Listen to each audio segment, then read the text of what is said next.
One night, a woman was driving home when she noticed a car eerily parked on the side of the road. As she drove past, her eyes unintentionally glanced into the vehicle. Inside, she saw a woman staring blankly ahead, as if lost in thought. However, the rain was pouring harder and harder, so she didn't stop to investigate. Little did she know, that decision would change her life forever. The following morning, her husband Jack shared some news with her. He told Mary that a female driver had been found dead in her car on Blackwater Lane near their home. Mary's mind immediately flashed back. Wasn't that the same narrow road she had hurriedly driven through the night before? But she didn't say anything to Jack. Instead, she turned and went into the bathroom, where she began reading the news about the incident. On one hand, she wanted to confirm whether the place she passed last night was connected to the crime scene. On the other hand, she didn't want Jack to know that she had taken a shortcut to get home faster. Not long ago, Mary's mother had passed away, and to inherit her mother's estate, they had moved to a countryside castle. Soon after, Mary found a teaching job at the local high school. The night before, the school had hosted a welcome party for her. After the dinner,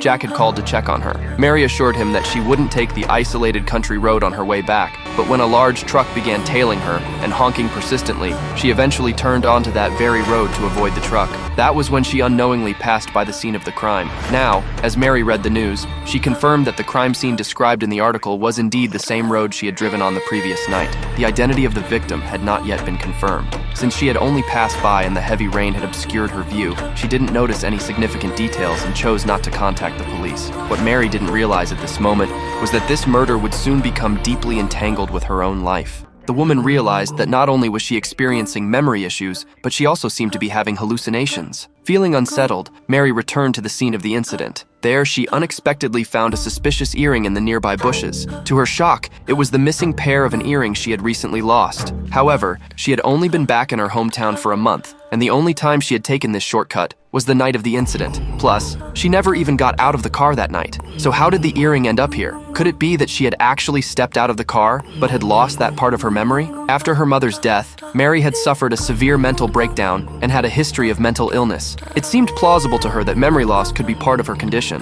While she was still trying to make sense of it all, she suddenly heard the sound of footsteps trampling through the grass nearby. Worried that a passerby might see her, Mary quickly got into her car and drove away from the scene. However, when she returned home, another strange incident occurred. A stout man stood in the courtyard, staring at Mary intently. Strangely, as soon as her husband came over, the man disappeared. Jack, her husband, gave her a look of exasperation, clearly suspecting that Mary's old condition might be resurfacing. Later, at a friend's birthday party, Mary's best friend told her that the police had identified the victim as Wendy, one of Mary's co-workers. It was then that Mary remembered meeting Wendy at a gathering a few weeks ago. At the time, Wendy had learned that Mary was a teacher, and had even asked if Mary could tutor her twin children during the summer. Thinking back to the mysterious man in the courtyard, Mary couldn't help but wonder if the killer's next target might be her. After all, she did know Wendy. When Mary returned home, she shared her concerns with Jack. To reassure her, Jack promised that he would install security cameras at their house soon. He then immediately got up to check the doors and windows downstairs. But as soon as he left, Mary's phone rang.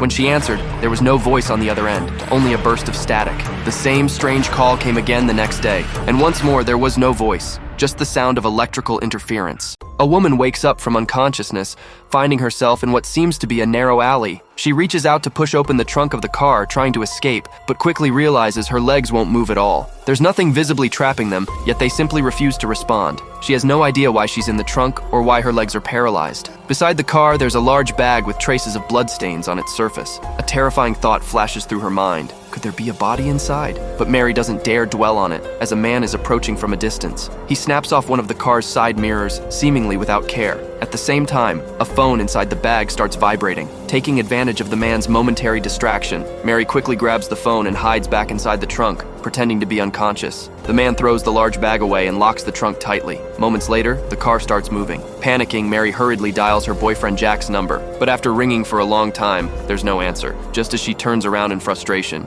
she notices a hat lying nearby. It's unmistakably Jack's hat. Thinking back to the bloody bag from earlier, a sense of dread washes over her. Could Jack already be dead? Fear grips her even harder as she begins to suspect she might be the next victim. She tries everything she can, pushing with her hands, pressing with her body, but the trunk door won't budge at all. Suddenly, the phone vibrates again. It's a call from her sister, who casually asks what Mary thinks of the ultrasound photo of her pregnancy. Mary immediately tells her sister she's been kidnapped, but her sister dismisses it, saying that joking about such things is inappropriate. She continues talking excitedly about the pregnancy, while Mary desperately repeats that she's been kidnapped. Her sister, growing annoyed, accuses Mary of ruining her happy happy moment with such a ridiculous joke and starts scolding her. Frustrated and furious, Mary hangs up on her and quickly tries calling the police. But to her horror, there's no signal. The woman turned on her phone's flashlight to check her legs, trying to figure out why she couldn't move them. To her surprise, her legs were completely fine, with no visible injuries or signs of harm. However, no matter how hard she tried to move her left leg, it just wouldn't budge. She began to suspect that she had been drugged and that the effects of the anesthetic hadn't worn off yet.